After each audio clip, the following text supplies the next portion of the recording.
எப்பவுமே செஞ்ச சாப்பாடே செய்ற அப்படின்னு சொல்றவங்களுக்கு, "சரி நான் இன்னைக்கு புட்டு பண்ணட்டுமா?" அப்படின்னு கேட்டா, "புட்டு ஒரு சாப்பாடா? அது ஸ்நாக்ஸ் தானே" அப்படின்னு சொல்லுவாங்க. ஆனா நமக்கு வந்து புட்டு ரொம்ப புடிச்சிருக்கும். ஸோ அந்த டைம்ல புட்டு ப்ரிப்பேர் பண்ணி நம்ம மட்டும் சாப்பிடணும். அவங்கலாம் ஸ்நாக்ஸ் மாரி கொஞ்சமா எடுத்துப்பாங்க.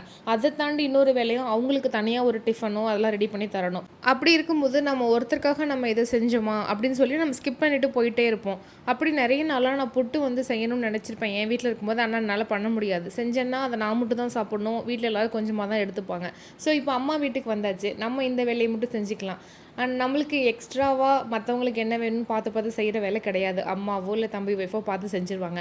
ராகி மாவு பார்த்ததுமே, "அம்மா புட்டு ரெடி பண்ணலாமா?" அப்படின்னு கேட்டதும், "அம்மா செய்யுமா ஒண்ணும் பிரச்சனை இல்ல." அங்க பொறுத்தவரைக்கும் நம்ம என்ன ஆசைப்படுறோமோ செஞ்சு தருவாங்க. இல்ல செய்றதுக்கும் பெர்மிஷன் கிராண்டட் தான். அதே மாரி நம்ம அம்மா வீட்ல இருக்கோம்னா, அந்த இத நம்ம கரெக்ட்டா தான் செய்றோமோ அப்படின்னு பார்த்து சொல்றதுக்கு நமக்கு ஒரு ஆள் இருப்பாங்க. நம்ம ஒரு பொருள கிச்சன்லேயே விட்டுட்டு வந்துட்டா கூட, "அம்மா அத எடுத்துட்டு வாங்க." இல்ல அத எடுத்துட்டு வாங்கன்னா, நமக்கு எடுத்துட்டு வந்து குடுக்குறதுக்கு ஆள் இருப்பாங்க. ரொம்ப ஈஸியா உட்காந்த இடத்துல வேலைய முடிச்சிடலாம்.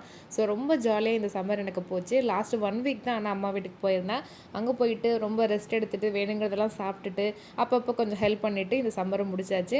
நீங்கலாம் எப்படி என்ஜாய் பண்ணீங்கன்னு மறக்காம கமெண்ட்ஸ்ல ஷேர் பண்ணுங்க.